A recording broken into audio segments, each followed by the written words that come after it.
Well, Got Scott, it. thank you so much for taking the time out of your schedule. I know you are busy. I know you have a lot going on, but climate is pressing.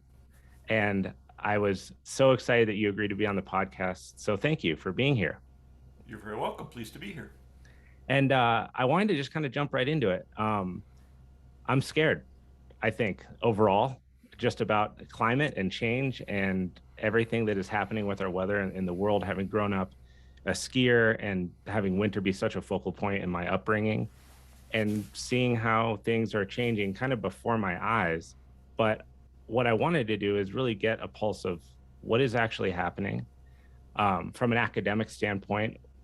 What is going on with the science? What science should we look at and dive into, and what science should we maybe let go by the wayside? And really just get your professional, long career perspective on this sort of thing. Okay. Well, what's happening to the climate is that it's warming up. Um, it's warming up because there is an imbalance between the heat coming into the Earth and the heat going out of the Earth. I mean, this is so just to sort of make it as simple as possible. Yes. When more heat goes into something than comes out of it, it warms up. And when more heat goes out of something than goes in, it cools off, right? This is why day is warmer than night. This is why summer is warmer than winter. This is why a pot of water heats up when you put it on the stove, right? You put more heat into the pot of water than comes out the top. Lo and behold, it changes its temperature. So the Earth gets all of its heat from the sun. But if that was the whole story, that would just heat up the Earth more and more and more and more over time until it like melted and boiled and vaporized. It'd be the end of the world. So Right. clearly, that heat has to get back out. And the way heat gets back out of the Earth is that it's radiated back out to space, just like I don't know, a radiator, right? What warm thing, a burner on your stove, whatever. You can feel the heat radiating off of that sucker, and the Earth is doing that all the time, getting rid of its heat. Comes in from the sun, goes back out to space. But the heat getting radiated out to space has to go through the air. The air is full of gas. It's made of gas, and there's most of that gas is just doesn't do diddly squat to the outgoing radiation from the Earth. But a couple of very, trace gases, CO2 and water especially, absorb the outgoing radiation, slow it down, and make it go less out to space. And so the more CO2 we put in the atmosphere, it's like a blanket, right? It's the heat is coming in from the sun, but it's not getting out as well as it used to. So the Earth has to warm up until the outgoing is once again equal to the incoming. I mean, we've known about this for like 165 years. It's not something that we discovered recently when it started warming up, and we wondered why is it warming up? Oh, look, the CO2 is going up. Maybe they're correlated. No, that's not how it works. People figured this out in the 1850s, 1860s, that you burn carbon, make CO2. The CO2 absorbs the outgoing heat. That warms up the climate. So this was basically predicted in scientific papers in the 1860s when Abraham Lincoln was president. Um, Why do you think that so there that's was what's happening. no, Is that like, why was there no concern? I mean, this seems like alarmist to me. Like, if you know that this is going on and we live on this planet together, everyone is here, right? And we're inside of this thing that collects heat and radiate heats out. right? Why are we not more worried about this? Why is this something that Well, was it sounds like discovered you're worried, then? right? You Certainly. started out the conversation saying I'm scared. So some people are scared. Um, Back in the 1860s when it was first discovered, it was kind of hypothetical, right? Because nobody was burning all that much coal and gas and stuff like that back in the 1860s. They sort of thought about, well, someday if they burn a whole bunch more, maybe this is going to be a big deal. And then there was a while in the 20th century when people thought, well, the CO2 from coal will just dissolve into the oceans and it won't pile up in the sky and it won't cause all this warming. But then people were finally able to actually measure it starting about the time I was born. In the 1950s, they finally invented good instruments to measure CO2. Lo and behold, it's skyrocketing, right? It's going up really fast. And actually, by 1965, people were scared. People were worried. There was so I was like 6 years old, and scientists wrote a famous like report to President Johnson, President, LBJ, explaining that burning coal, oil, and gas was causing CO2 to go up. It's going to cause global warming. There's going to be all these problems. So it's not new. People have been talking about this as long as I've been alive. It's been big in the news since like the 1980s. There's been a big UN kind of, hue and cry about it since 1990. We've had all of these big conferences, and scientists keep jumping up and down and pounding the table and saying this is a big deal. So, I mean, people are worried about it. People have been talking about it as long as I've been on this earth. And do you think it's just not being received? Well, I mean, to some degree, it is being received. Come on, you're doing a podcast about it because you've heard of this. Right. The governments of the world passed a treaty in 1997 promising that we were going to, reduce our fossil fuel burning. They kind of didn't really carry through on that. They got together in 2015 in Paris, and 194 different countries formally agreed to hold the warming to a certain limit. So, I mean, to some degree, it is being received, but it's not fast enough. I mean, we the science community, are telling you we got to do better. But I mean, I think people are aware of this. It's not. If you haven't heard about global warming, where the hell have you been? Right? It's this. People are talking about this. Let's go from there. Yeah, I guess when I hear of people that deny the climate, like that idea to me, it's surprising to me that there's a group of people that, despite information that's being circulated, and then the fact that it just also, and maybe this is a personal experience, also just seems to be getting warmer in a noticeable way during my lifetime. I've been alive 33 years, but even in the 33 years, I can, like, Scout's honor, say that I feel like I notice this happening. Most I people don't, can. and I don't understand how that can be not like reciprocated in some Yeah. places. And what do we do Well, about that? I would have, so there's two things. How can people say this, and what are we going to do about that? So, people say all kinds of things, right? People say crazy stuff. There actually aren't very many people who say it's not warming up. I don't know if you've ever heard of this, but Yale University runs this thing called the Yale Project on Climate Change Opinion, or something like that. Public opinions about climate change. So they've done, like polling, right? Right. People ask you what you think about things. Around the United States and around the world for going on 20 years now. The number of people in the United States who subscribe to this idea that climate change is not a thing, or it's not happening, or it's no big whoop, is like less than 10%. It's a pretty small but vocal minority of people that have this opinion. And there's maybe another 20% who sort of shrug and say, who cares? But it's a pretty small minority. It's certainly, I would say, less of a minority than the, COVID doesn't exist kind of, or, COVID is no big deal. So it's a pretty, like, niche opinion. And they say all sorts of weird stuff. They say it's not warming, or they say the warming is caused by X, Y, or Z, something else, or they say warming is good for you, or they say it just doesn't matter. But all together, that's a pretty small slice of the U.S. And in other countries, it's even smaller. I mean, the U.S. is one of the sort of hotbeds of this contrarian opinion. So what are we going to do about this? I'm not sure you can do much about it. Many of us have been trying for many years to talk people out of this wrong opinion. But there's sort of a hardcore of these people who are not going to change their minds. And I think we have to move on, and go ahead and do stuff even though people disagree. And this is normal, really. If you think about any public issue,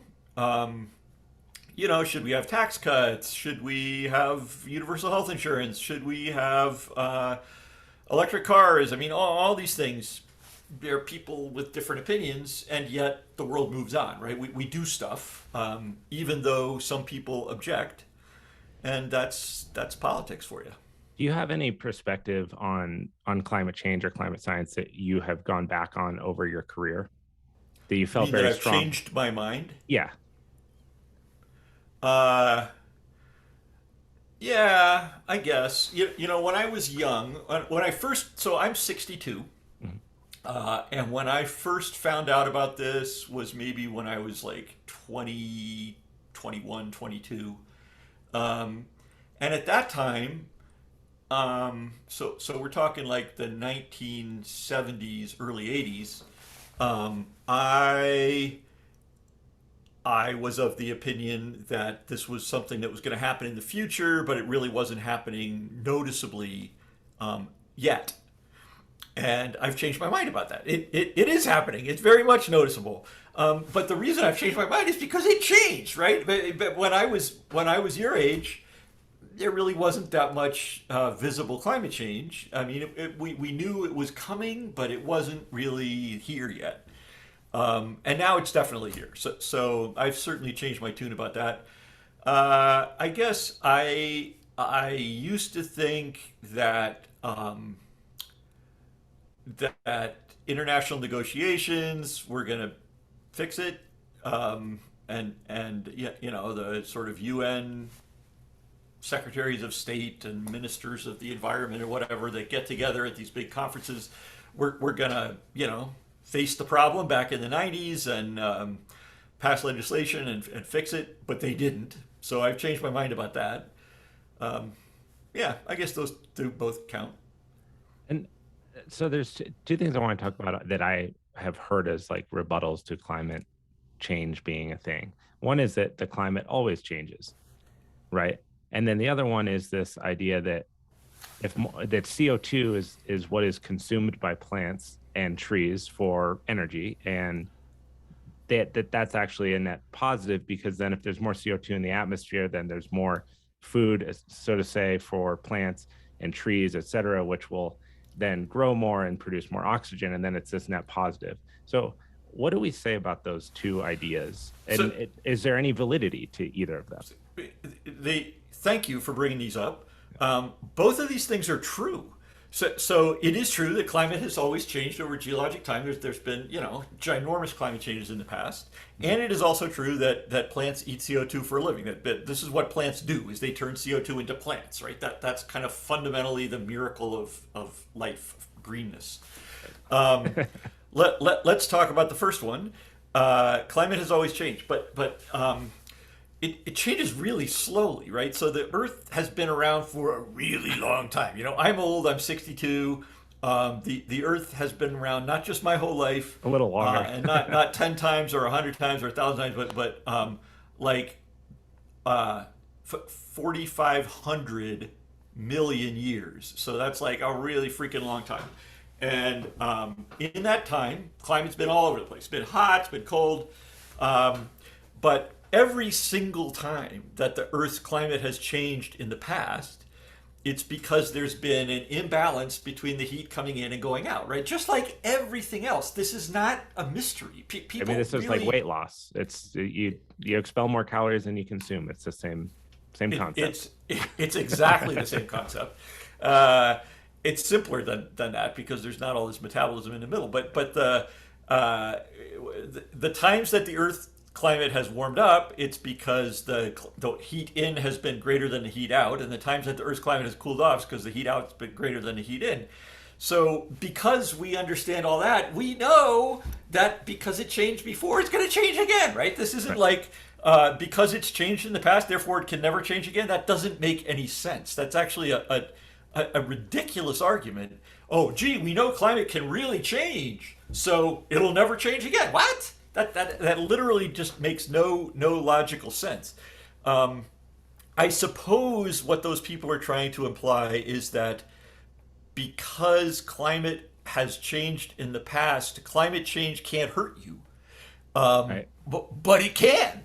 Climate has changed in the past in horrible ways that have hurt lots of things. There was a 252 million years ago, climate change killed 95% of all living species on Earth. Oh my God, that would be terrible if that happened today. There was a climate change that happened 65 million years ago that killed off about 3/4 of the species on Earth, including all the dinosaurs. We're glad the dinosaurs are gone, right? They were big, they had teeth, they were like, really mean, Right. and they're gone, right on, ding dong, the witch is dead. But for the dinosaurs, that really sucked. For the dinosaurs, that was a terrible thing. So climate change can be really, really bad. And we know this because we can look in the past and see times that climate has changed a lot and that it has been terrible for some things. The other thing is that the climate changes of the past were pretty gradual.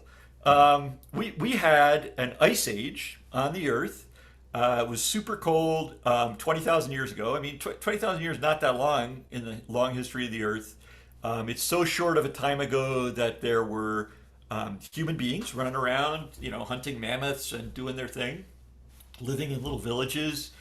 And the ice started to melt 20,000 years ago. It took 10,000 years to melt all that ice. So 100 centuries. Think about 100 centuries. That's a freaking long time, right? So in 100 centuries, the global average temperature increased by about 5 degrees Celsius, about 10 degrees Fahrenheit. It completely changed the world, right? During the Ice Age, Asia and North America were connected. Britain and mainland Europe were connected. The Mediterranean was a freshwater lake. You melted all that ice, the ocean came up 400 feet. Oh my God, imagine if the ocean came up 400 feet, right? 40-story buildings would be underwater in Miami and Shanghai and New York. And 400-foot sea level rise completely severed North America and Asia, completely severed Britain from Europe. There was a giant waterfall that ran the wrong way through the Straits of Gibraltar and filled up the Mediterranean with salt water. I mean, oh my God, gigantic climate change. But it took 100 centuries for that. That's 0.05 degrees per century. And now we're warming 2 degrees per century. Holy shit, that's 40 times faster than that last big global warming. So the other thing we learned about looking at past climate change is that it's not just changing now, it's changing like ridiculously fast, super fast. Okay, so maybe that's enough on your number one thing, which was climate has always changed. So what's the big whoop? Well, actually, it's a huge whoop. The other one that you said is CO2 is plant food. So let's talk about that because that's actually my specialty, is what I study as a scientist. So you said you were going to edit this, but whatever. Photosynthesis is a fucking miracle. Photosynthesis. That won't get edited, by the way. That's fine. Good. This is great. Whatever. Photosynthesis transforms inorganic air, CO2 gas in the air, into living protoplasm. It is the fundamental basic miracle of life. It transforms non-living gas into living things. It's like Frankenstein, right? It's alive. It's this like amazing thing that is the basis of all life on Earth. If it weren't for this, what would we do for a living? We have to eat stuff that did this, right? Because we can't do that, right? If we could do photosynthesis, we wouldn't have to go to work. We could just hang out in the sun, get fat and happy, be like, oh, this is great, I'm full. But I have instead, a good business venture for you. We oh my circle God! back If only we could be green. Yeah. But we're not green. We're brown, and we have to eat stuff that's green, or we have to eat something that ate something that was green, or whatever. So the photosynthesis takes CO2 out of the atmosphere and turns it into living things. Now, get this: 1/7 of all the CO2 in the air turns into plants every year. So if that was the whole story, in 7 years there would be no CO2 and be the end of the world because the CO2 would be gone. Right. So where the hell does all that CO2 come from? It comes from death. So dying plants get eaten by bacteria or whatever. They rot, And so 1/7 of all the CO2 in the world is created every year by death and decomposition. So there's this massive flow of carbon out of the atmosphere into plants, and then out of plants back into the atmosphere. About 1/7 of all the CO2 every year goes around and around like that. And as long as that's the whole thing, the CO2 doesn't change, because every bit of CO2 that goes into the plants comes back out of Right. the dead plants. And that's how it was for time immemorial until the Industrial Revolution. So, like, how do we know? Because we have the air. We actually have fossil air from every year going back almost a million years. And the way we do that is little snowflakes fall on Antarctica, and they trap little bits of air between the Yep. snowflakes. And then more snow falls on top, and they squish down, and then those little air pockets turn into bubbles and the ice. And then we send, underpaid graduate students to live in Quonset huts in Antarctica for 6 months, and they come back with these cores of ice. They bring them to Denver. They go in a lab. They slice them into these little thin slices. They grind them up, and they take the air pockets out, and they run them through scientific instruments. And we can actually tell you what the air was made of every single freaking year back for 800,000 years. Wow. Amazing. And so what we know is that for literally for thousands of years until about 1750, the CO2 was almost dead flat. The CO2, was like 280, 279, 281. It was pretty much always And right about. this is all, sorry to interrupt. This is all CO2 that is produced from this relationship with sunlight coming in, plants absorbing it, decomposing, dying, Right, bacteria, and emission. So it's right. just always doing this on a The net in and the scale. out. So think of it as life and death, right? Yep. The amount of life and the amount of death were the same every year for like a really, really long time before the Industrial Revolution. Well, suddenly, in about 1750, 1800, the CO2 started to spike up. And it didn't just go up a little bit. It went up, instead of like 279, 280, 281. Now it's 420. So it's jumped up by about 50% from what it was for thousands of years before the Industrial Revolution. So where did that extra carbon come from? Where did the extra CO2 come from? Why it's 420 now? Yeah, well, it was not you personally, Right. right? Thank you. It's digging up ancient plants, but plants that were fossilized, fossil fuels, right? So fossil fuels are literally old dead plants. And almost all of the dead plants decompose and turn back into CO2, but a teeny tiny bit, like really small, maybe less than 1 in a million uh, chunks of plant gets fossilized, gets buried in the mud before it has a chance to rot, becomes coal, oil, and gas. Um, Busy little us, we go dig that shit up. We bring it to 7-Eleven. We stick it in our gas tank, set it on fire. That's where all this extra CO2 comes from. So yes, CO2 is plant food. Um, Plants feed and plants die, and the life and death of plants is in almost exact perfect balance over geologic time until we come along and figure out we can dig up fossil plants, set them on fire, and run the world. So if we're thinking about this like geological timeline, right? And for thousands and thousands of years, this relationship is balanced that Earth is created to just run itself. Then bam, humans come, industrial revolution, we start emitting a bunch of CO2. Is it possible, or do you see the possibility that the same way that we had an industrial revolution, that we could have an energy revolution, and that we could Yeah. take back control of this in some way and like depress that vertical asymptote trend that we seem to be having? Yes. No doubt about it. Let's talk about that. What can we do about this? I can tell that you're sort of jumping ahead of me and thinking about how can we suck the CO2 back out of the atmosphere. I'm also down to say on the this is really bad, like things are going wrong Well, part that's too. fine, but before we start sucking CO2 out of the atmosphere, we have to stop putting it into the atmosphere. Um, I like to use the example of, suppose you come home from work and you find out that your bathroom sink upstairs is overflowing. Um, Crap, right? There's water just running out over the counter, and it's down on the floor, and it's coming through the carpet, and it's coming through the drywall, and it's like caving in your ceiling in your kitchen, or so. Terrible thing's going to happen. So, there's a bunch of things you can do about this. You could find another house. Right. Buy a You Tesla. could you buy you could get a mop. You could wait until somebody orders you a wet and dry vac off of Amazon. All of these are pretty stupid because the thing you should do is turn off the fucking water, right? Like, come on. Before you start cleaning it up, stop making the mess worse. So before we start talking about vacuuming CO2 out of the atmosphere, let's talk about not putting CO2 into the atmosphere.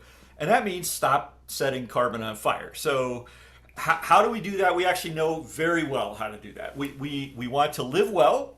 We want to have energy. We want to have, transportation and light and heat and air conditioning, all that kind of good stuff of the modern world.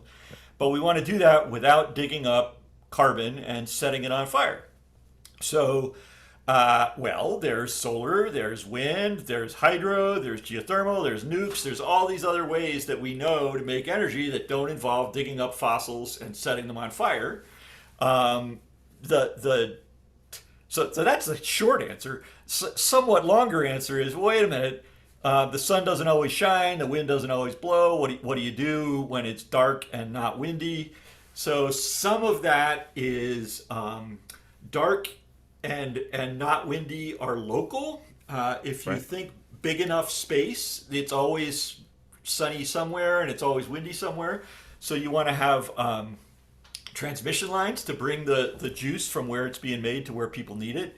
And the other one that is a little more expensive is storage. So, if you can use solar power to charge your batteries during the day and then use the batteries to run your lights at night, stuff like that.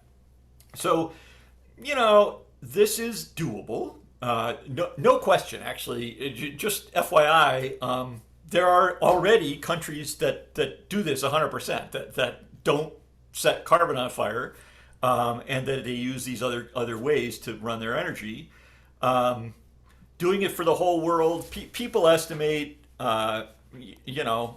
people estimate all kinds of things, but the sort of ballpark estimate is about $1 trillion a year to completely fix this problem by transferring everything over from coal, oil, and gas into other stuff.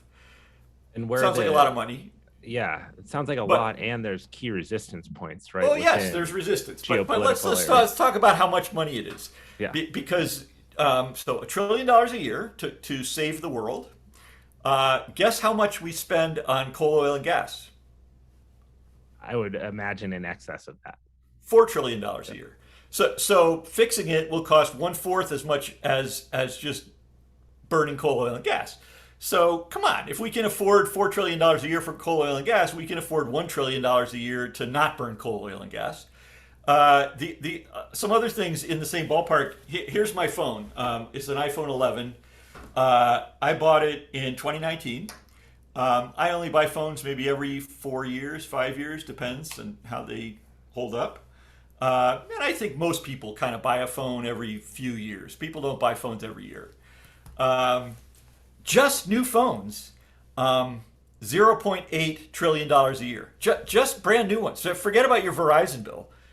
We spend almost as much on brand new phones as it would cost to fix the world. So it's yes, it's a lot of money, right? We spend a lot of money on phones.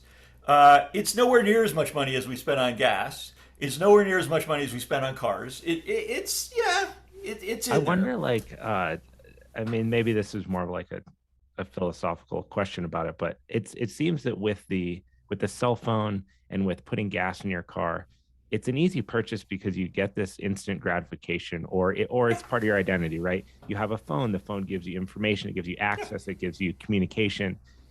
Climate Paying your money for climate improvement isn't cool. It doesn't seemingly give you something in the immediate that is beneficial, but it's hilarious because if we don't handle it, there won't be anything to be had by anybody.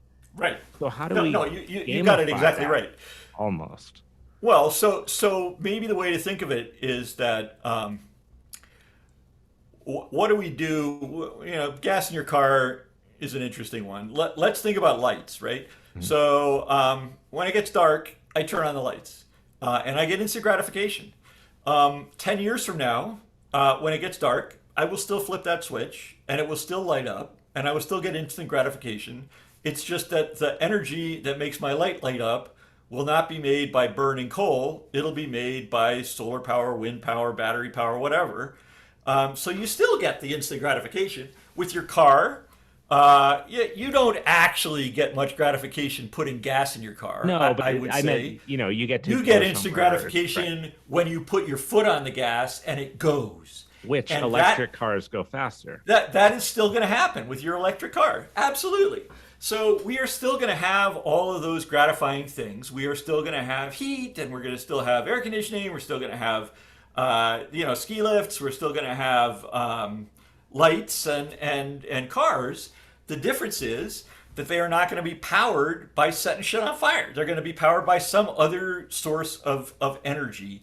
And honestly, you could care less that your light is lighting because some 100%. windmill charged a battery compared to some guy shoveled a shovel full of coal into a boiler, right? You don't Right. care about that. Right. So you still get the instant gratification. Now I think where you were first going with this question was, can we undo the damage? And it turns out that is much harder. So the reason why I went on that tirade about not setting carbon on fire is because that is actually the low-hanging fruit. That is the easy, cheap, do it now, painless, instant gratification part of this problem.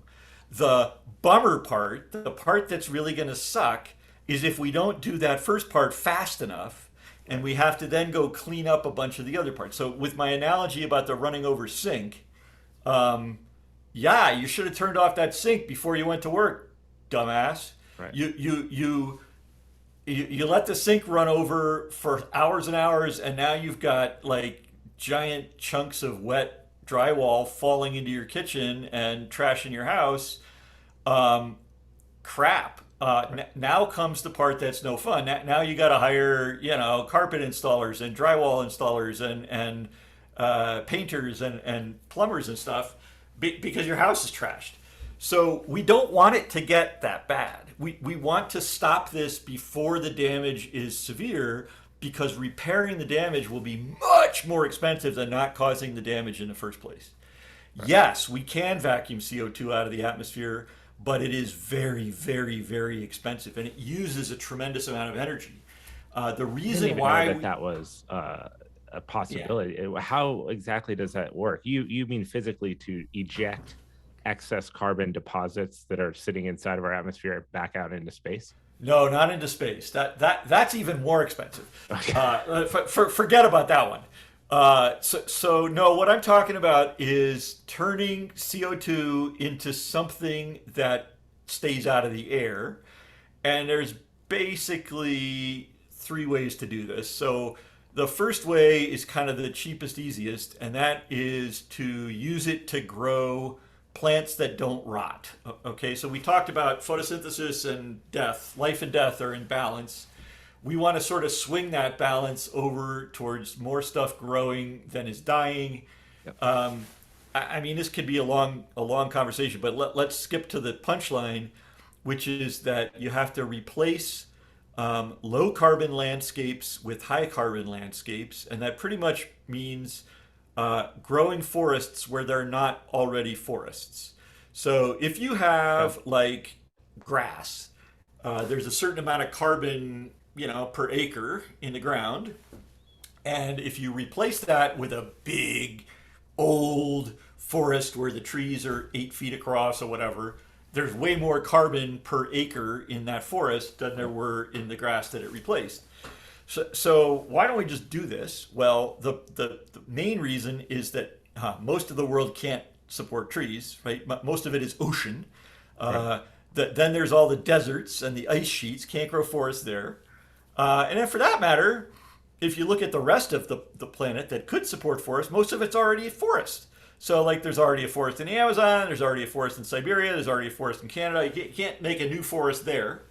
So really there's only so much room where there's not already a forest, but you could grow a forest. And most of those places are farms or cities. So we're busy with that land. We don't really want to take Iowa and turn it into the Amazon because we're busy growing corn in Iowa. Right. So there's really only a limited amount you can do with this. Not it's not small, but it's only so much. When we run out of that, we can do something fancy called biomass energy crops. So that's where we, again, take farmland and instead of growing food on it, we grow like soy diesel or corn ethanol or something like that for fuel. And then when we burn that stuff in a power plant, we have chemistry in the smokestack that captures the CO2. So the CO2 went into the plants, and then it came out the smokestack. But we grab it quick before it could get anywhere. We turn it into a concentrate, and we put it somewhere. You were saying outer space. Fuck that. You can't do that. You put it deep underground where it ain't going to come back. And that's hard. It's very expensive. Yeah. It's hundreds of dollars a ton. It's much, much more expensive than, say, solar and wind and transmission and batteries and Teslas. But we could do it. But we're going to run out of that too because there's only so many places that you want to take out of food production and put into this. So finally, there's this like last ditch, when everything else fails, you can literally suck it out of the air. It's super duper energy intensive. It takes much, much more energy to suck CO2 out of the air than we got when we put it in the air. Does that create like another issue then, right? Because you have to get that energy from somewhere. Right. So you get it from renewable sources. Right. So you have to use, wind, solar, batteries, nukes, whatever, to generate all this energy to vacuum CO2 out of the air, and then you got to do something with it. You got to have some place to put it. So this is like analogous to the drywall contractor after you let your sink run over. So clearly the first and foremost is stop digging that stuff up and setting it on fire, which means find another way to keep your lights on and your car going and your airplanes and elevators or whatever. As soon as you possibly can, because whatever you don't do that way, you got to do with these other ways that are super expensive. So if I'm hearing this right, the lowest hanging fruit, stop burning stuff on lighting stuff with fire, stop emitting carbon from something that we can choose to not do. Like you can. Correct. Electric cars are becoming more affordable. You could choose to get an electric car instead of a gas burning car. I'm sure there's a myriad of other examples out there. And then in addition to that, there's some kind of worst case scenario things that we could do that aren't very effective. And then there's some last things we could do that are really expensive. So if everyone gets on board early with the not lighting stuff on fire anymore, that's our best bet to start moving forward towards some degree of like getting a foothold on this. Oh, even more than some degree. I mean, we have to actually solve this. This is one of those things that actually there aren't very many other things like this. It gets worse and worse and worse until we stop making it get worse, and then it's almost impossible to make it better. So you're like back against the wall, right? This is one of those things that absolutely has to be done. Right. People haven't really got it in through our thick skulls yet, but we really will solve this problem because the alternatives are unacceptable. We must solve this problem. So we're not just going to get a handle on it, we're going to fix it because the alternative is catastrophe. I think that it blows my mind sometimes. I read this book called Enlightenment Now by Steven Pinker. You may have heard of it. Read that too. About like humanism and progress and like, hey, it's the best time to be alive ever. Like disease and famine and all these things were running rampant and killing people all the time. They're not present in our day-to-day life, yet we go through day-to-day life complaining about things. Oh, my car ran out of gas, or I forgot to charge my cell phone, or my boss and my job and this. Things are so much better than they've ever been, and they can get so bad. Yes. To a degree that like ask 10 people to draw their worst case scenario and then combine them, and that's how bad it could really be. It's I have never experienced famine or hunger, or I know where my next meal is coming from. I know where to get water if I need it. I can take a shower. I can have time to sit and complain about things that I don't like. Yeah. Imagine a life where it's just not an option. And we are Yeah. so far past the tipping point that then there's chaos. And then within chaos, you don't have academic bodies getting together to think about these things together and Yeah. come up with solutions. Then what do you do? Yeah. That's We why we it could scares me. we could really blow it. We really could. Right. You know, did you watch the Don't Look Up movie? Yeah. And I was like, I felt like it was saying so many things that needed to be said. And I felt like it hit me in like this is where we're at, is what it felt like. I don't know if that's accurate, which is Yeah, a big well, reason I wanted I to. feel the same way. I mean, it was depressing. But, you know, there's that scene at the end where they're all sitting around the table and Leo DiCaprio says, we really had it all, didn't we? And I mean, that's what you're saying from Steven Pinker is like, we got a pretty good deal going here, right? We've Right. got long life and good nutrition and medicine and heated houses and TVs and video games, and we could lose all of this. We aren't just entitled to this in perpetuity. We have to kind of earn it by taking care of the systems that provide this for us. Yeah. And I was watching one of it was a lecture or a talk that you did, and you broke it down into these three S's: that climate is simple, it's serious, and it's solvable. And I like the way that you did the presentation, because you kind of said, hey, we're going to talk about why it is simple. Then we're going to talk about the hard part that everyone's going to, doesn't really want to sit here for because it's uncomfortable. That's like the movie. And then we're going to talk about how it's solvable. So we've talked about some of the ways that like things kind of must happen in this pecking order of what we have to handle first. But Yeah. if you had if Scott Denning had a megaphone and he got the megaphone to the entire world, what is like the actionable thing? What's the thing that everyone can do on the ground level that might not be in an academic circle Yeah. or in a political circle that's making decisions and policies for this kind of stuff? What are we to do? Well, as individuals, probably the most important thing is what we're doing right here is talking about it to each other, raising the issue, making it part of our daily lives, talking to our friends, talking to our children, talking to our parents, talking to each other as much as we can, because this is hugely important. It's probably, if it's not yet the most important thing in the world, it will soon become the most important thing in the world. Um, Ultimately, I mean, I've said it before, we got to stop setting carbon on fire. We have to do it. And not just you and me, right? It's not enough for me to like wear a sweater when it's cold, ride my bike to work. It has to be everyone on Earth. And they have to stop setting carbon on fire forever. So we can't do that, you and me, just by ourselves. We don't have it in our power as individuals to do this. So how do we reach beyond our little lives into the larger world? Just the same as we do with everything else, right? We bitch and moan and we talk to each other. We grab each other by the shoulders and shake each other and say, hey, we got to stop setting carbon on fire. I think it's, I mean, in our lives, we can do stuff.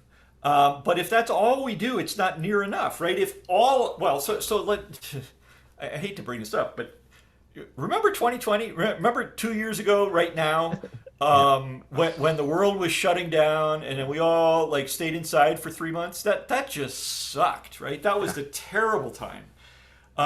During that brief period, about 3 months, global carbon combustion, fossil fuel emissions, went down by about 20%.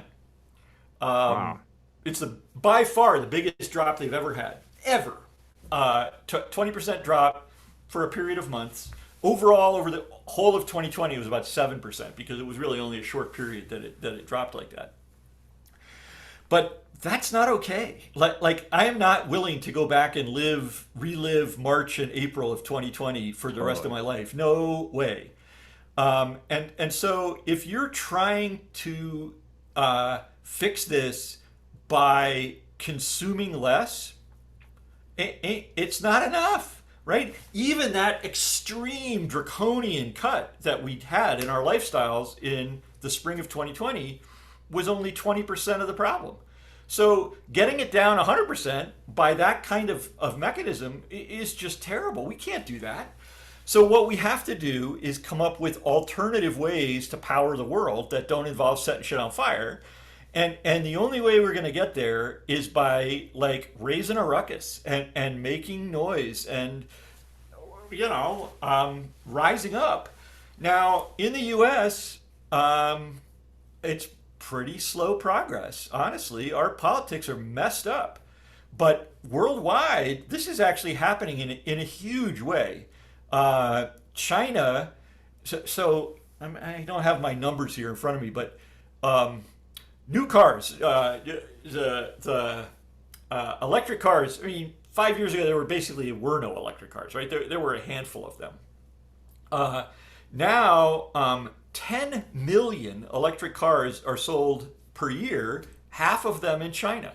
So the rest of the world put together is equal to China. Wow, that's amazing. China is also rolling out solar and wind and long distance transmission and batteries at a phenomenal rate. After China, it'll be India. After India, it'll be Africa. But fewer than 5% of people are Americans. Americans are a teeny, teeny, tiny minority of humanity. We may be the foot draggers, the knuckle draggers, the people who can't get our act together, which would be sad. I don't want Americans to be the backward nation that gets dragged into the 21st century. But even if we are, at least we can take some comfort in the fact that the other 95% of humanity is moving forward.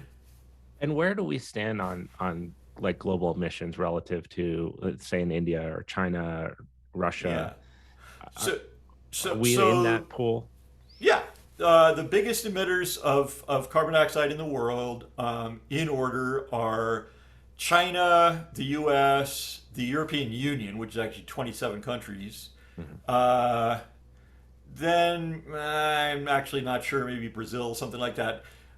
India is way down there because India is still really, really poor. But China emits twice as much CO2 as the U.S.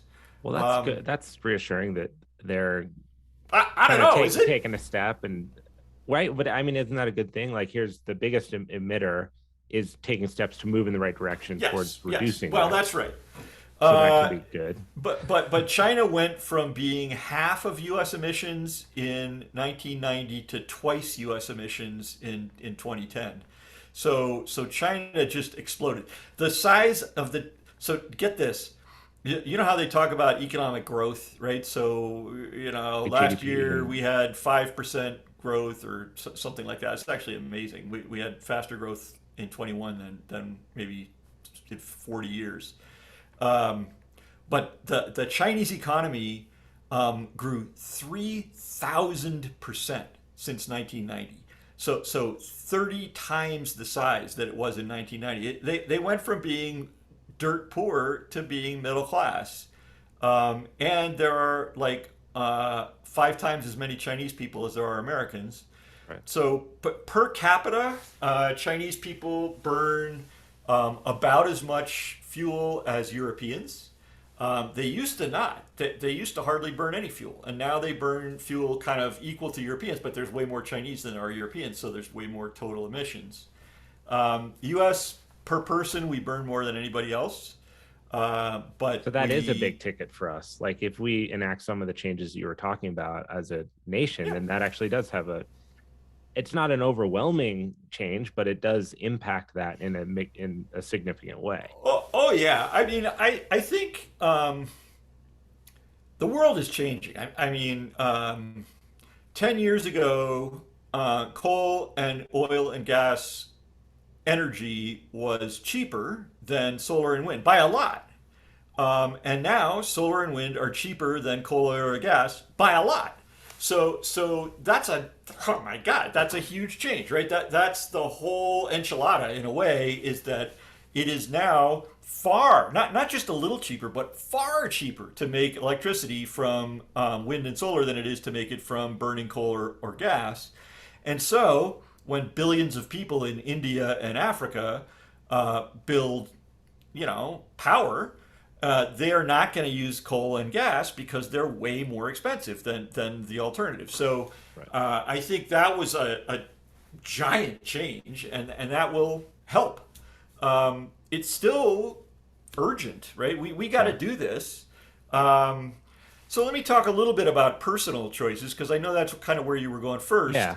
And you know, what can we do in our own lives? Anything you do that uses energy, you can try to either use less or make it differently. So the obvious ones are the biggest ones in most of our lives are driving, heating and cooling, electricity. If you fly in airplanes, that's always one of the biggest ones. Yep. So all of those things, yeah, you know, you want to use better insulation in your house. You want to close the door when it's cold out. You want to close the windows. In the summertime, you want to close the curtains during the daytime and open up the windows at night. All the sort of stuff that your mother would tell you, right? Turn off the Right. water when you're brushing your teeth. Wear a sweater when it's cold. Don't run around with shorts on and then crank the furnace. All these kind of like obvious things. Ride your bike to work, take the bus, buy a smaller car. All that stuff can help. My own life, you know, I'm 62 years old. I have more money than you. I have a 100-year-old house. I spent quite a bit of money insulating the crap out of my house. I have a super duper insulated house now. It's 100 years old, but it's real tight and Yep. it holds the heat and cold. I switched out my gas furnace for a fancy word is air source heat exchanger. All that means is it's like an air conditioner that runs backwards in the winter. So during the winter, I mean, it's freaking cold out today, right? It's like 8 degrees outside. Yes. But what I'm doing is I'm air conditioning the outside, and then the waste heat is coming into my house, and that's what's keeping me toasty warm in here is Without having to electricity. turn. I got you. So I'm not setting carbon on fire. I'm using electricity. And then where do I get my electricity? I bought a bunch of solar panels, but I live in a 100-year-old neighborhood that's got too many trees for solar panels. The city of Fort Collins leased a big field out at the edge of town and put in racks and racks and racks of solar panels and then sold them to people like me. So Oh, I nice. bought 40 solar panels on racks out by I-25, and that makes all of my electricity, which then I use for heating and cooling my house, for running my computer, for running my lights. I have an electric car. I plug in my car. You know, I basically don't set carbon on fire anymore. And the city of Fort Collins is within the decade, by 2030, we'll get 100% of our electricity without setting carbon on fire. So you Amazing. don't even have to have solar panels if you electrify your lifestyle and your utility is using solar and wind, you're good. So the magic words here are first clean up electricity and then electrify everything. You want to have electric heat and electric cars and electric, you know, everything. And then I hear sometimes in opposition to that we're going to face some really big battery issue in the future where we're going to have this big problem with batteries. How much concern do we place on that? And to me, that's like a chicken before the egg thing. Like, okay, you don't have the luxury to worry about batteries if you don't even get to live long enough to see them because everything gets messed up along the way. Well, yeah, I mean, hopefully it isn't quite as bad as you're going to die before you get a battery. But I think it's more like electrifying our entire lifestyle will require a boatload of electricity, right? There's no two ways around it. So we have to have better transmission of electricity. Maybe most people don't know this. Our current electrical grid can only move electricity about 300 miles, which is terrible, right? Imagine if phones had to be made less than 300 miles from where they were used. Every single phone on Earth had to be made within 300 miles. I mean, there would be phone factories everywhere. And that's exactly how electricity is. Electricity is made everywhere because it can't really be moved from place to place very well. The wires, it's not that they leak, they have resistance in the wires, and the juice can only be pushed about 300 miles before it runs out of oomph. So we have a new technology for this. Think of it as like interstate highways for electricity that could move juice across almost infinite distances. So imagine like solar panels in Nevada keeping the lights on in New Jersey. Imagine wind farms in Scotland keeping the lights on in Beijing. Imagine Wow. the Sahara having the juice to keep the lights on in Norway. So by moving electricity sideways, we're going to take care of this problem where there's not enough electricity.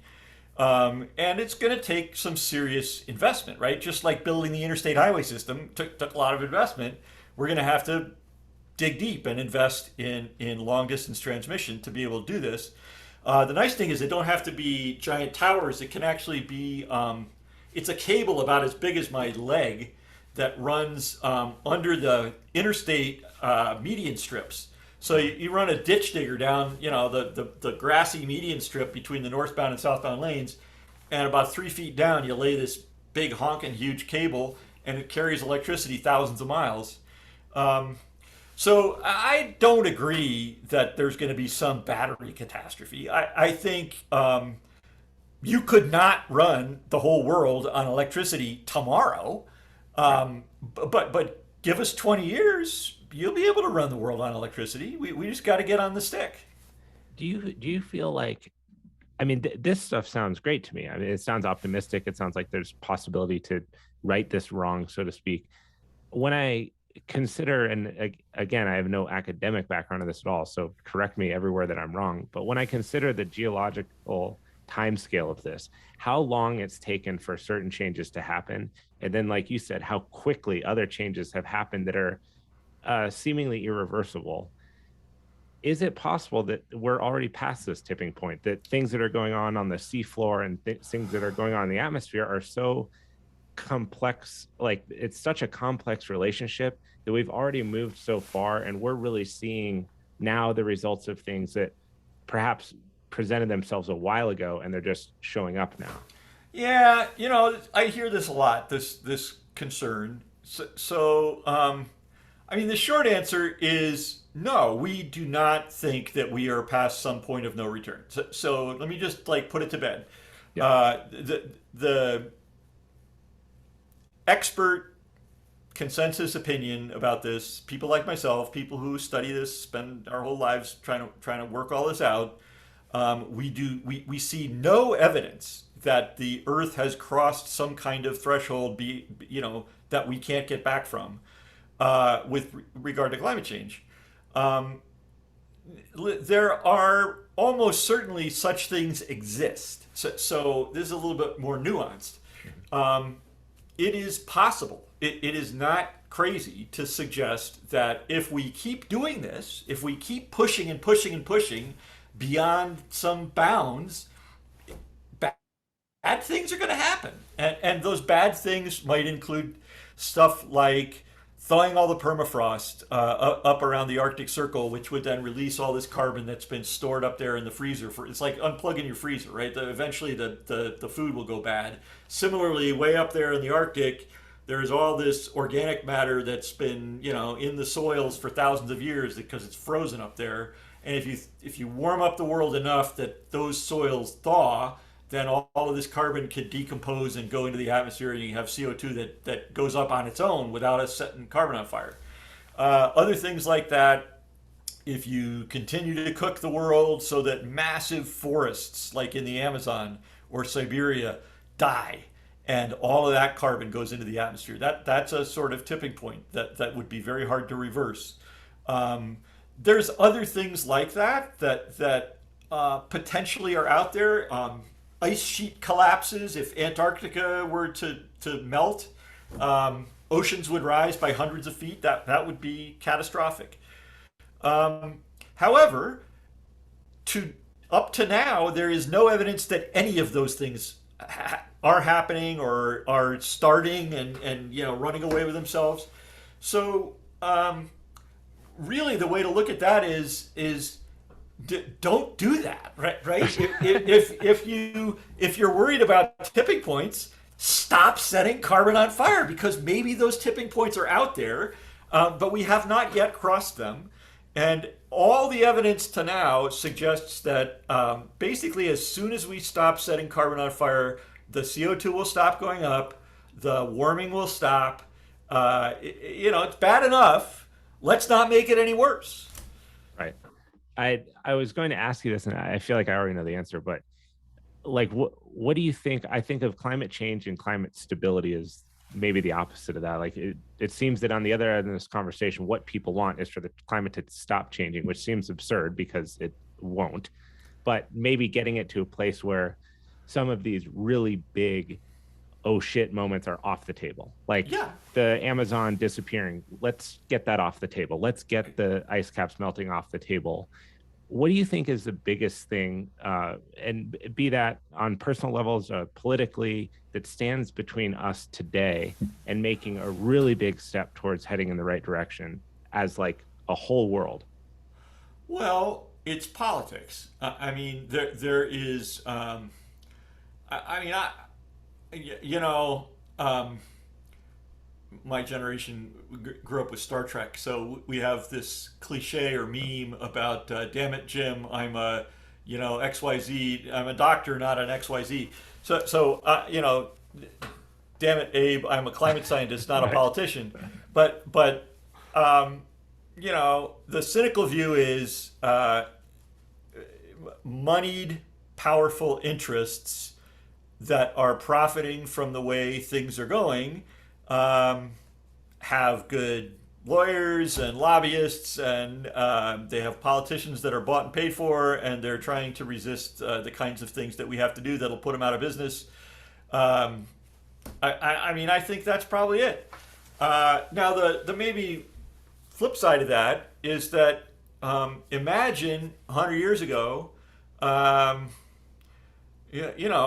people used to, honestly, I mean, this is disgusting. In New York City, people used to pee in a bowl and dump it out the window. What a disgusting thing, right? That was before they had indoor plumbing. I mean, it was more than 100 years ago, maybe 140 years ago. Um, and imagine if the chamber pot manufacturers had the kind of lawyers and lobbyists that the oil and gas industry has today, right? And they bought their politicians, and they, got in the way of indoor plumbing. And they said, "Oh no, it would be too much work to dig up the streets and put in sewer lines. Oh my God, you want to knock out the wall between my kitchen and my living room and put in a toilet?" What a bunch of crap, right? Obviously, those people need to get the fuck out of the way and let us fix this. We know what to do. It's not cripplingly expensive. It will actually generate income for all those people that put in the sewer lines and the plumbing and all that stuff 100 years ago. Similarly, people are going to get paid to run power lines and batteries and windmills and all this stuff, right? It's not like nobody will have jobs. It's like the jobs will come from a different industry. And if I were in the oil and gas industry, I would look at diversifying my business plan, because this is just not where the money's going to be anymore. What these people are just idiots. I think it's so funny you say that. I think about this all the time.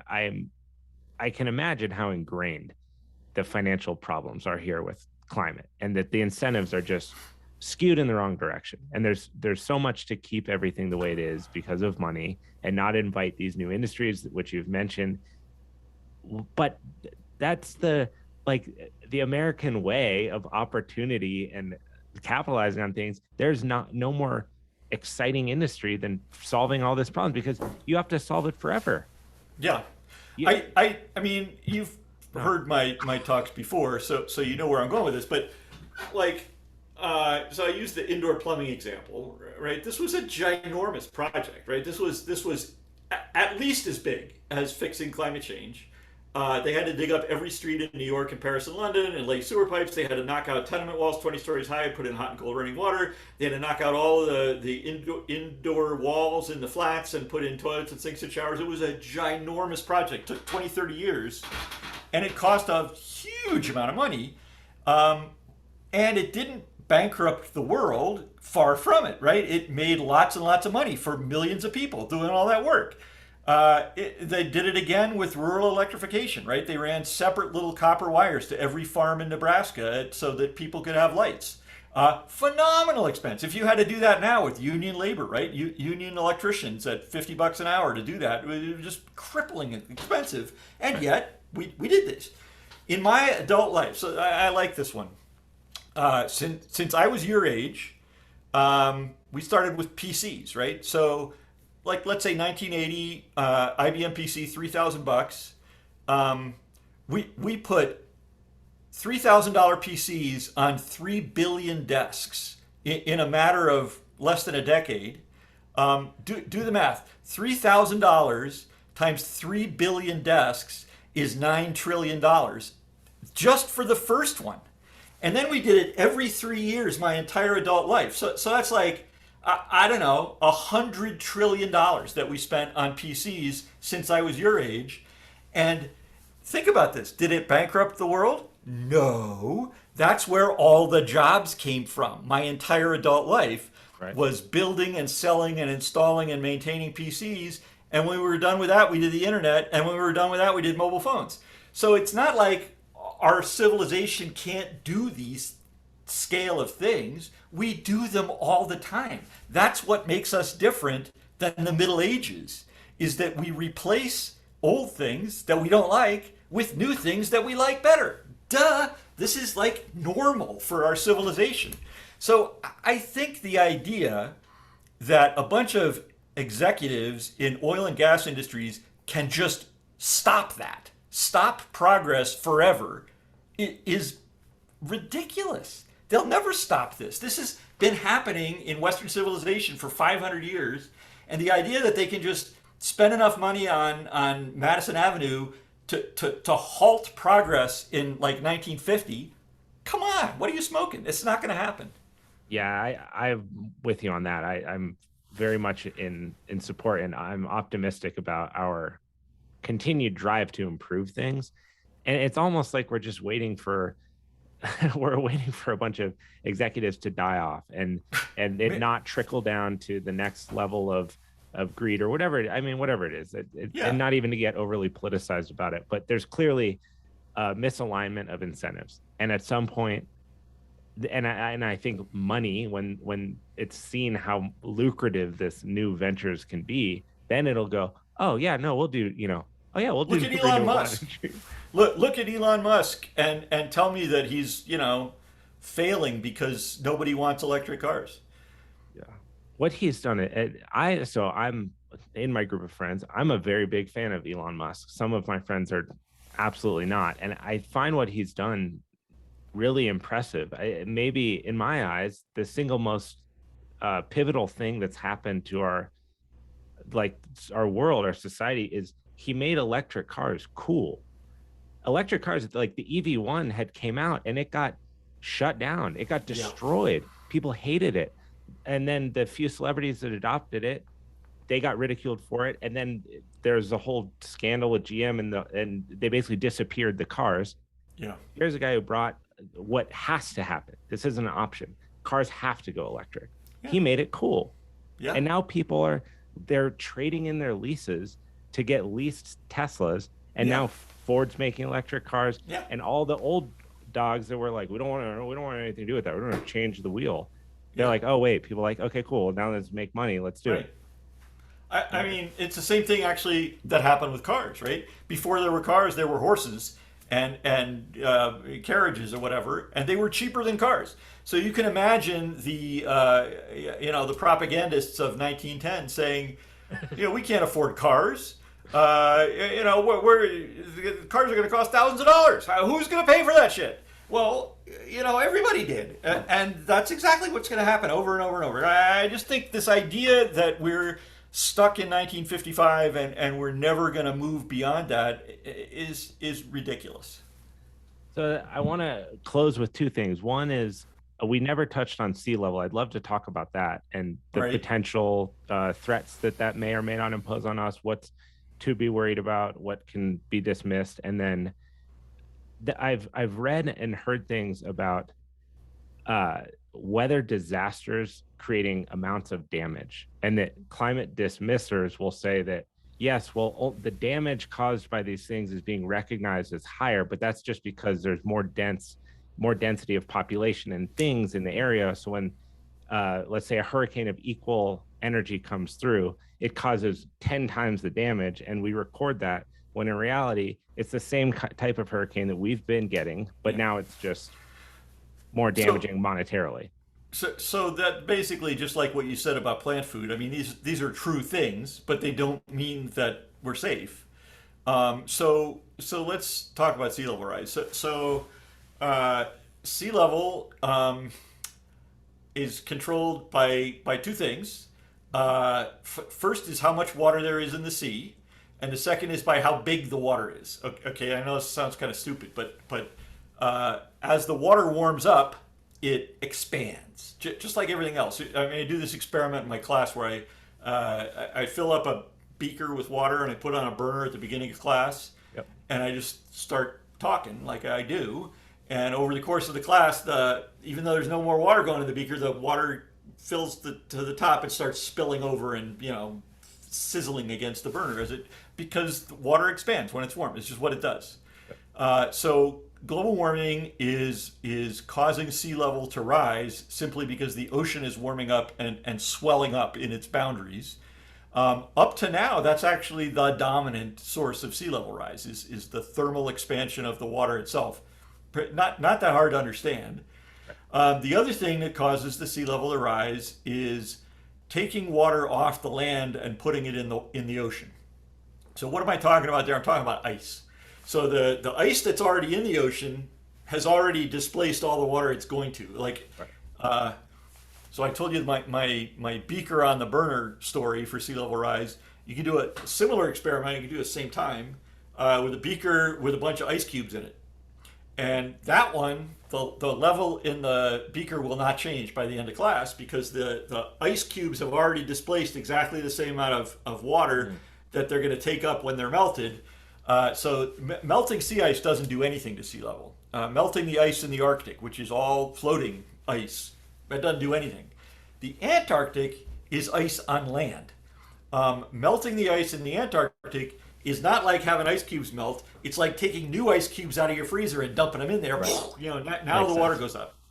So the ice on land is melting, and that's the other half of sea level rise.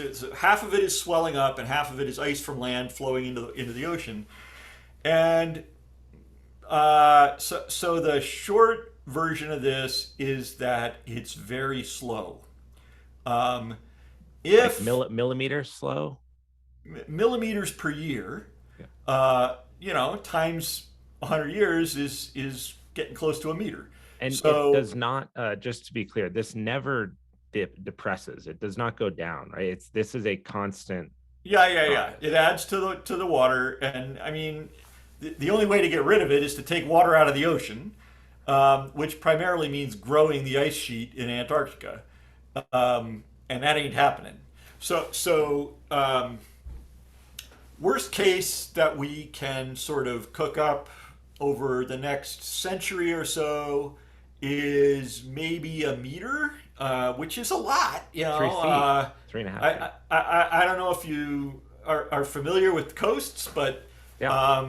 in Florida, 3 feet of sea level rise would be really, really bad, right? Yeah, New Or Jersey, New York. Louisiana, New Jersey, Outer Banks of North Carolina, all those places, flat places, flat coasts are in big trouble because a foot of sea level rise when the land is flat and it comes way in, versus steep coasts like California, it's not that bad. I mean, Right. I shouldn't say it's not bad, but it doesn't come very far inland if there's mountains Right. against the coast.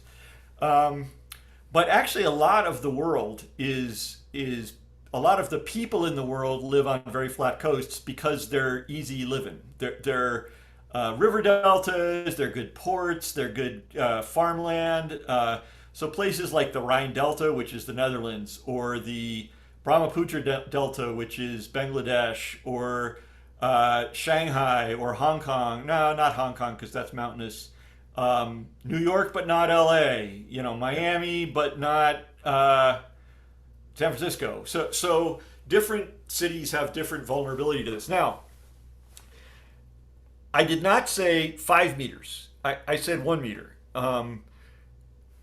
Someday, it might be 6 meters if Greenland melts.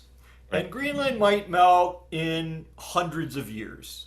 So, not in the 21st century, but maybe by the 24th or 25th century, you might have 6 meters. If Antarctica melted, it would be 70 meters, so 200 feet.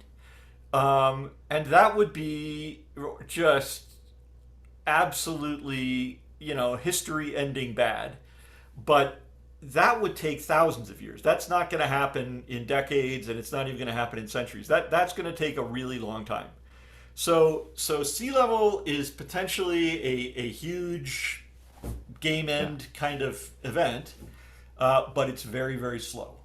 Now, there's one other wrinkle about this that you have to think about, and that is that it isn't really like I just said. The real problem is not that sea level swallows Miami, although that would suck.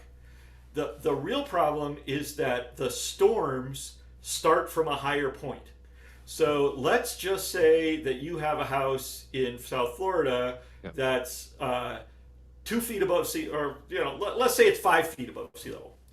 And now suppose you have a big storm like a hurricane, and the waves from that hurricane are 4 feet above sea level.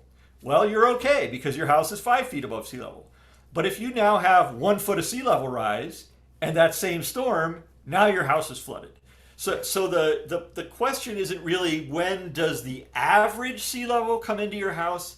The question is what used to be a 100-year event. Oh my God, that hasn't happened since my great grandfather's day. Right. Becomes like an every 10 years thing. We had Hurricane Sandy in New York City, and it flooded the New York City subways. That was bad. That was really, really bad. There's only been 1 foot of sea level rise, but it was the important foot, right? It was the foot above the seawall that ocean water came into the New York City subways and did billions and billions of dollars worth of damage that would not have happened without that 1 foot of sea level rise. If that sort of thing happens once, you fix it. If it happens again 10 years later, you maybe fix it again. But if it happens again 5 years after that, pretty soon you're abandoning that subway line, right? Right. Because it just becomes too much to keep putting band-aids on it. So really, sea level rise isn't about when does Shanghai disappear. It's more like how often does Shanghai have to get evacuated? Right. Or when Um, do people in coastal communities decide that they no longer want to be going back and forth to their home, and they go, you know what, we're just going to move inland, and then these coastal communities suffer. There's no economy there. It's really fascinating to me to talk about climate because we talk about issues, like we talk about the sea level rising, or we talk about carbon in the atmosphere, or we talk about the ice caps, but it's not like we're all just sitting here watching the sea level going, no, we're okay, we're okay, we're okay, okay, guys, run. yeah, There's so many things that happen as part of this system yeah, being intertwined. And if you're in New York and you live near the Battery, and all of a sudden a hurricane comes through and it's horrible and it's 2 times as bad as Sandy, which maybe the sea level is still inside of this 1,000-year window, but right, we get a 10x storm right, because of XYZ factors.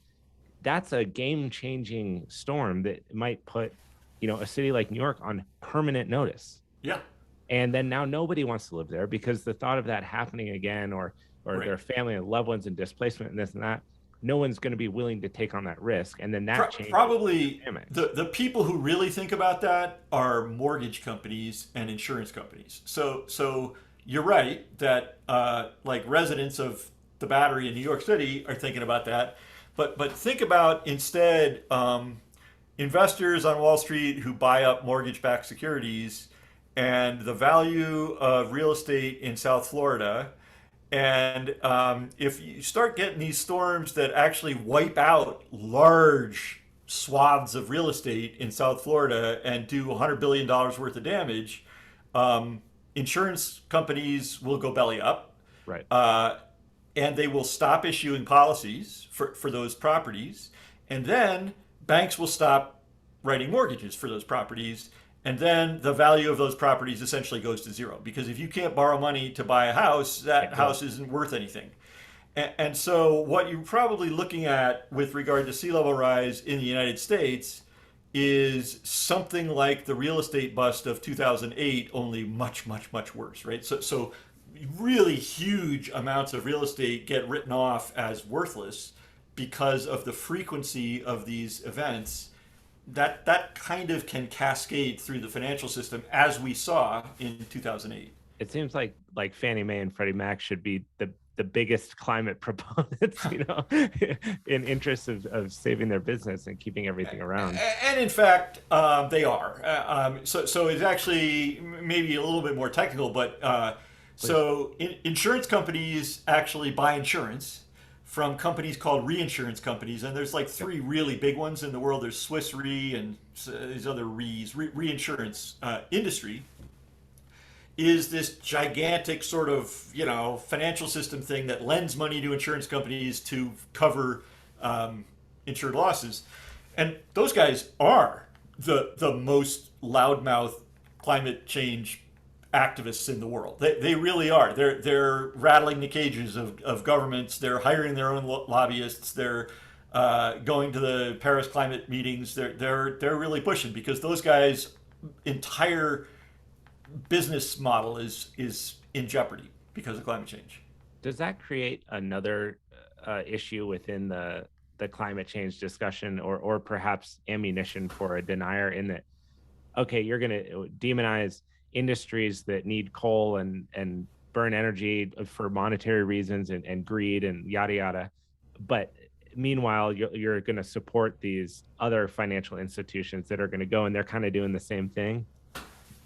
I'm not supporting or demonizing anybody. I think we have to stop setting carbon on fire, and so do the investors who are on the hook to pay for the damages. I mean, there's no contradiction here.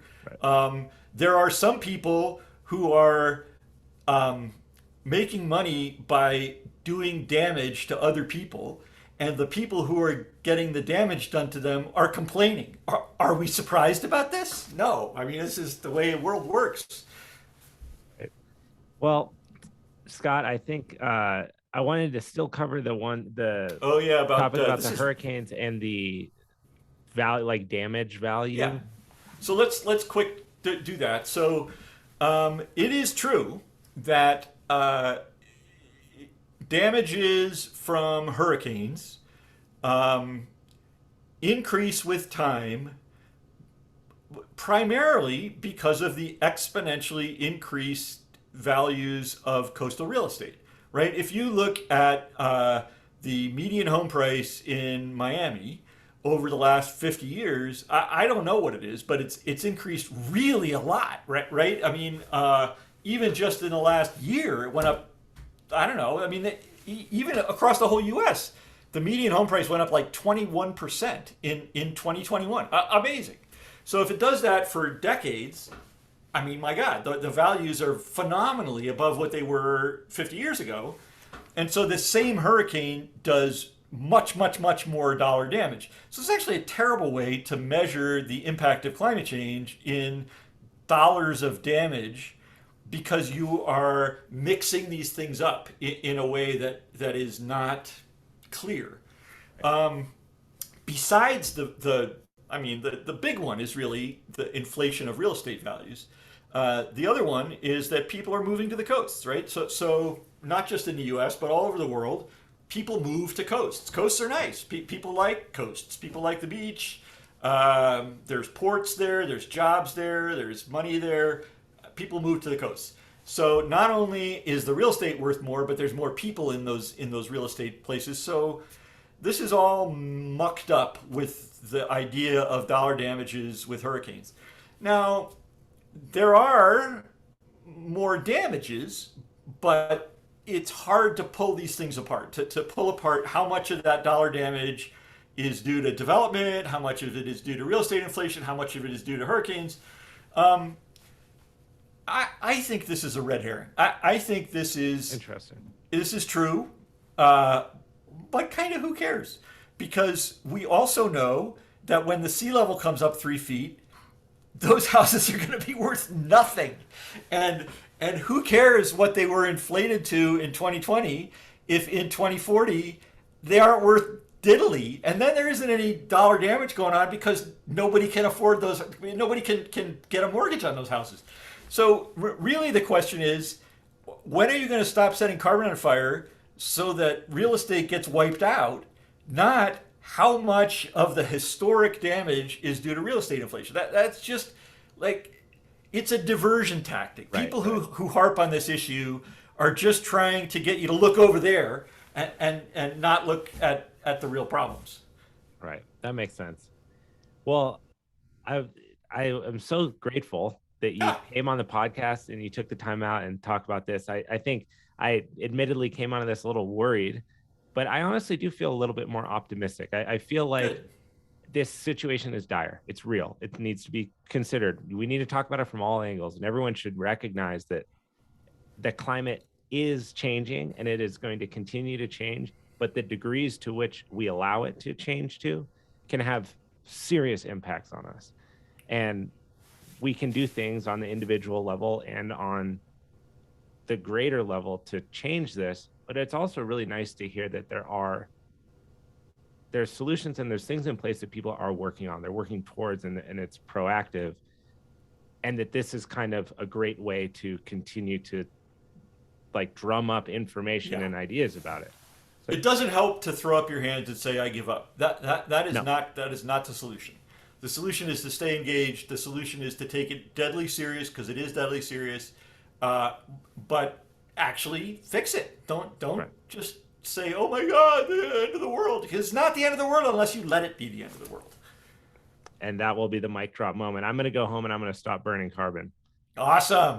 Thank All you, right. Scott. Thank Nice to you. talk with you, Abe. That was really fun.